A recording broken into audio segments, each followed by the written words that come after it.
Hello everyone, welcome back to my YouTube channel, Batas with Attorney Claire Castro. Today is May, ano ba ngayon? May 23. Today is May 23, 2026. At kamusta po ang ating audio? Yan, okay? So mga ka-clear, ito, di ba?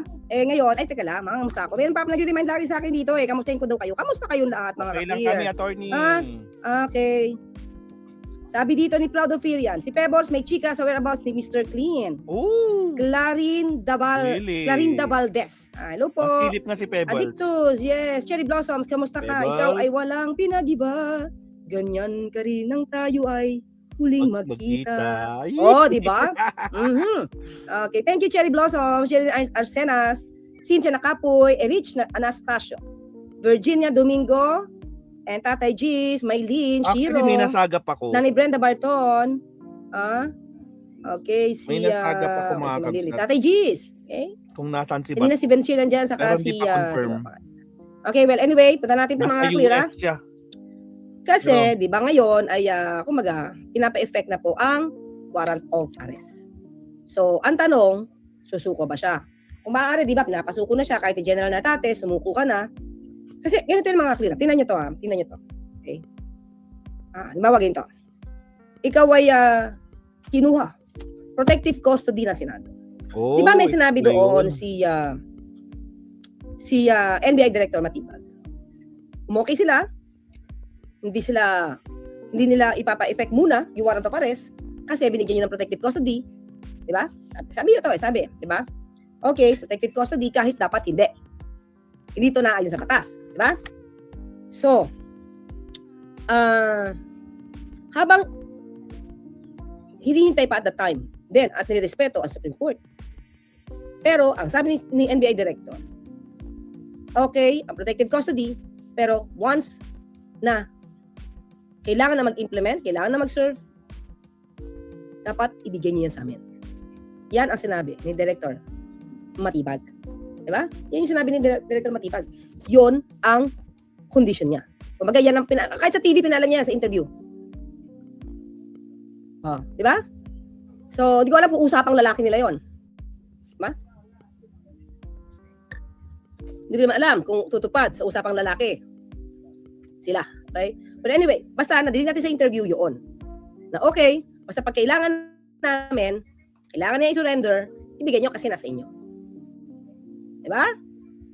Tapos, after the gulo, after na pinauwi ang minorya, nagkagulo, nakawala si Senator Bato, wala na. Wala nang pinag-usapan. Ang sabi, malaya naman siyang makaalis kasi walang warrant of arrest. At yun ang sinasabi ni Senator Robin Padilla. Dahil yun daw ang sinabi ni Senator Cayetano. Malaya. Ay ang tanong, kung malaya, bakit binigay nyo ng protective custody? Bakit kinanlong nyo? Bakit dyan nyo pinatulog? Diba? Minsan common sense tayo mga kaklira. Bakit nyo dyan pinatulog? Wala palang warrant of arrest.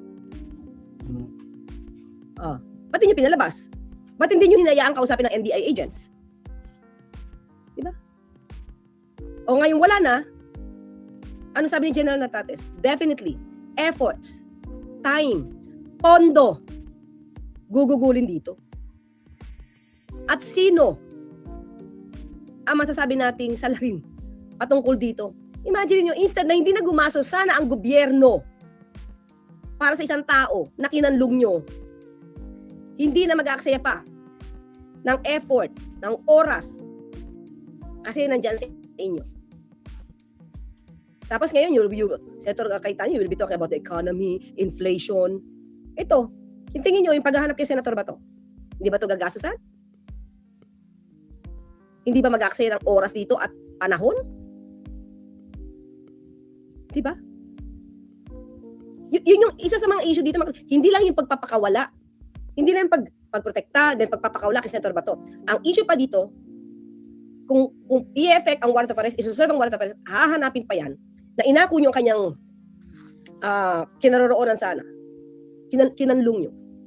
Ngayon, hahanapin, syempre, effort ito, funds. Hindi ba naisip yun?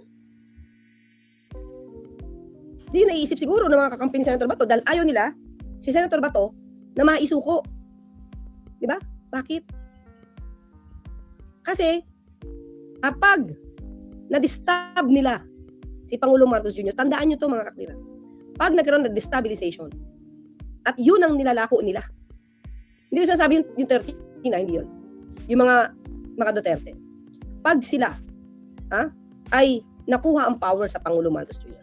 That's the reason why, isa ito sa reason kung ba't nagmamadali sila ng destabilization.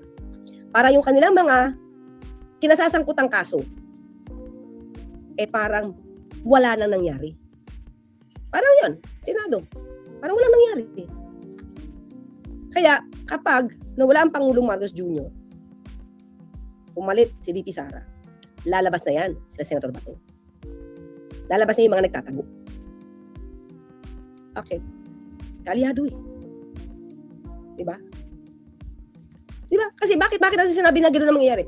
Kasi, si VP Sara, ang sabi niya, diba, ang kanyang ama kinidnap. So definitely hindi siya naniniwala sa hustisya na maibibigay ng ICC para sa mga kababayan natin na biktima ng EJK. Hindi siya maniniwala doon.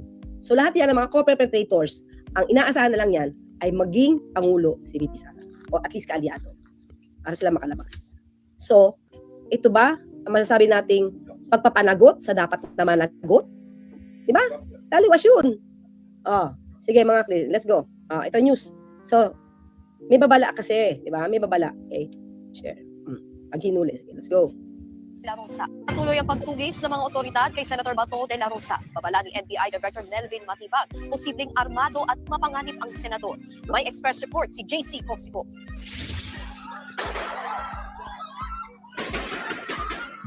Pagkatapos ng barilang yan sa Senado, O yan. Yan, malalakas na putok na yan. Planned by God. Planned ba to ng God? Mga clear, you think? What do you think? noong May 13 huling nakita si Senator Ronald Bato de la Rosa. Ngayon, ipinaaarap Ang tanong natin, sino ba ang may makadiyos na nagawain? At sino naman yung tingin nyo makademonyong gawain? During that time. With Base 44, a simple sentence becomes your website. Page after page, ready for business. Sino yung may mga evil motives? Kaya kasi sasabi, bida at kontra bida. Sino ba yung tingin nyo na may evil motives during that time na nagkaroon ng lock and load at nagkaroon ng barilan, ng patputukan? Kahit isa lang yung NBI agent doon sa lugar. Esto na siya ng Department of Justice matapos ibasura ng Korte Suprema ang hiling ng temporary restraining order laban sa arrest warrant ng International Criminal Court. Ang National Bureau of Investigation hindi inaalis ang posibilidad na armado si De La Rosa, lalo't dati siyang PNP chief. Kaya naman, sinabihan na raw ni NBI Director Melvin Matibag ang kanilang mga tauhan na mag-ingat. It's one of the major concern kasi nga galing siya sa law enforcement, so he knows how the law enforcement officers behave, kung paano siya itatrack or hahanapin. Nag-deploy na ng tracker teams ng NBI para hanapin at arestuhin si De La Rosa. Sa ngayon, wala naman daw record ng Bureau of Immigration na lumabas na bansa si De La Rosa. We by the backtrack namin from the time that he disappeared sa Senado noong early morning of Pero malay natin, baka dumaan ulit sa backdoor tulad ng ginagawa nila Alice Goo, tsaka ni, sino yun? Si Tebes. May 14.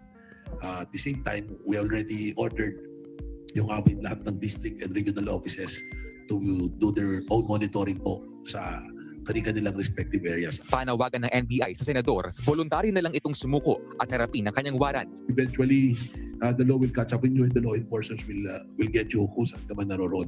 Panawagan ng NBI sa publiko, i-report sa mga otoridad sakaling makita nila si De La Rosa. Pwede raw managot sa batas ang mga tumutulong sa kanya na magtago. May pabirong hirit naman si Matibag sa sinabi ng abogado ni De La Rosa na si Attorney Jimmy Bontoc na maaari umanong idaan sa kanila ang ICC warrant ni De La Rosa. Pero mali naman po yung lawyer, sasabihin sa kanya i-serve yung warrant at siya mag-serve. Wala pong ganun. Baka kasi ang iniisip ni attorney is let me be the one to serve the warrant, di ba? Sakaling maglabas naman ang No, let me be the one to be in jail. Ano ba yun? Aray ko po. arrest warrant ng ICC laban sa iba pang core perpetrators o kasabwat. Di dating Pangulong Rodrigo Duterte sa war on drugs, handa raw ang NBI na ipatupad yan. Nagbabalita mula sa frontline. Okay mga kuya, ito ha. Kaya pa nag-iingat maaaring armado? Kasi masira si dating Pangulong Duterte. Di ba sinabi niya magkakabarilan kung isusuko siya sa ICC. Remember that? Actually mga clear, okay, bigay ko to sa inyo ha. Okay, hindi na kaya. Tignan natin kung ano yung dalang armas. Ha? Ano yung dalang armas? Yan, CIDG chief, what Aplaska and team did was an overkill. Yan ha. So, tingnan natin kasi si Senator Bato ay may armas din lumalabas ha. May 23 to, okay? 522, overkill. O ngayon to, okay? This was how the chief, it was an overkill, sabi ng CIDG. This was how the chief of the Criminal Investigation and Detection Group described the course of action taken by the personnel of Senate's Office of the Sergeant at Arms in May 13 incident. So, tanong natin, mga clear ha? Sabi ng CIDG, overkill. Tanong, planned by God ba to? Diba? Kasi inuuhan to ni Senator Cayetano 39 of the 44 spent shells. 39. Kasi yung iba yan mga clear, yung pinaputok. Konti lang 39 sa 44, ang putok galing sa 3 baril na in-issue, came from 3 guns all issued to Major Mori. All issued to Osaa team. Diba? Sa Osaa team. Sabi dito, lahat, 39 of the 44 shells recovered by police investigators after the May 13 shooting at the scene came from only 3 guns. All issued to Osaa team. Ibig sabihin, ang daming pinaputok ng Osaa. According to Major General Robert Alexander Morico, at CIDG Director, there was an excessive amount of gunfire from the Osaa, although there was no one attacking them at the time. So, nung sinabi ni Senator Cayetano, the Senate was under attack. Tama ba yung impormasyon niya? Pinapaligiran ba siya ng mga tao na tama ang impormasyon sa kanya? Alam niya to Tapos no one was attacking them Kita naman sa video. I can say that is overkill. Sabi ni Morico. According to Morico, 26 fired cartridge cases were traced to 9 CZ Scorpion Evo 3 S1, a semi-automatic pistol cartridge carbine. Registered to Osaa. So registered sa Osaa din pala yun. Okay? So yung ginamit ni Aplaska ay registered sa Osaa. As who was holding that particular gun, we presume that the 9mm CZ Scorpion Evo, from which 26 shots were fired, was held by Mau Aplaska. Nakita sa video mga clear. So yung 26, pinaputok na Aplaska. Kita? Siya lang may hawak nung Tingnan natin Siya may hawak nung Siya may dala nung Scorpion. Okay. Tingnan natin sa image.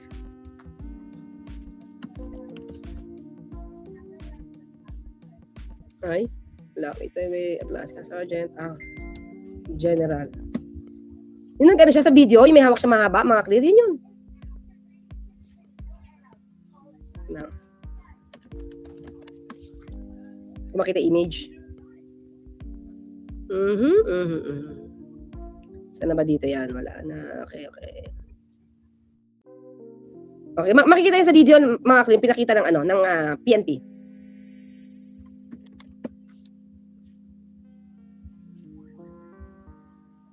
Kailangan tayo lumabas.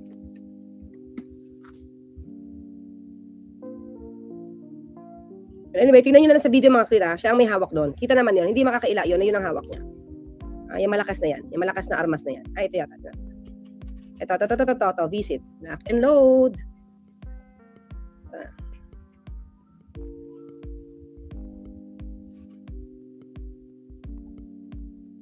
War Thunder hits you like the 9th wave with long-awaited new vehicles and graphics upgrades. Now, the world's most popular military online action game is even more thrilling.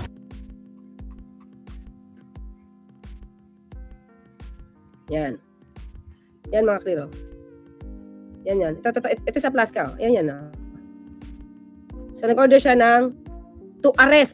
Imagine niyo mga clear.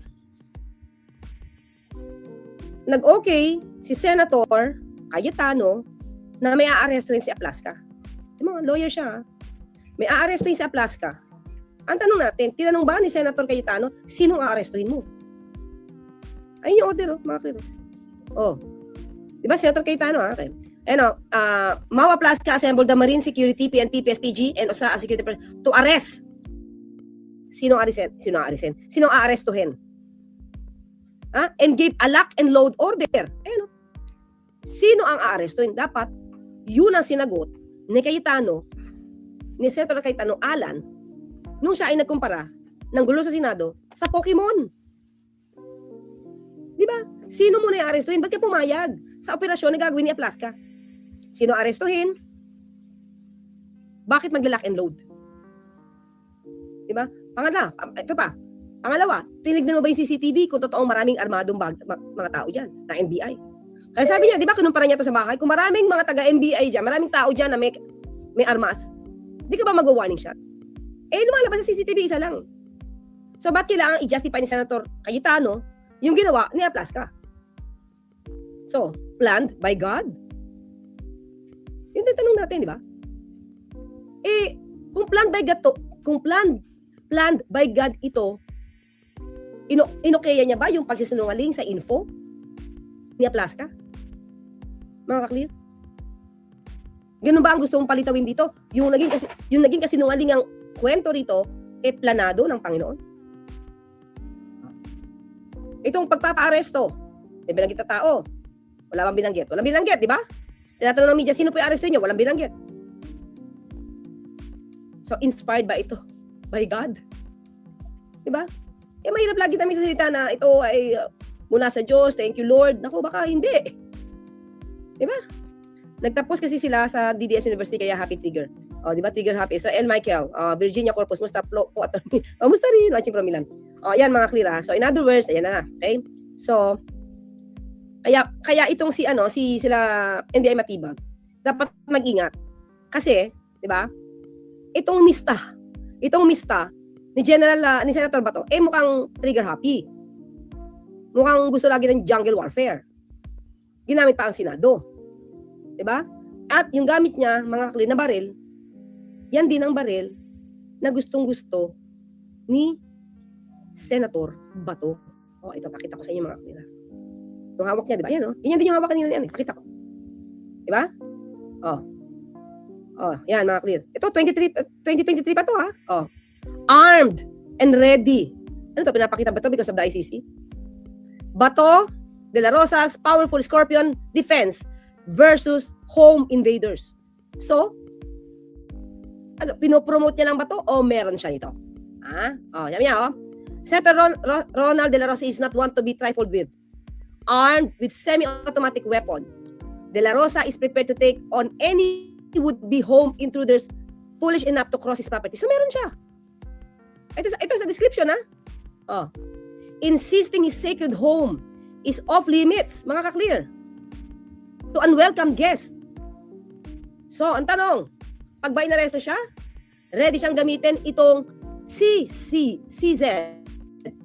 Scorpion Evo 3 S1, na siya rin ginamit doon sa Senado, na hawak ni Aplaska, lumalabas na hawak ni Aplaska. Mukhang favorite na itong firearm, weapon nila, preferred defense weapon.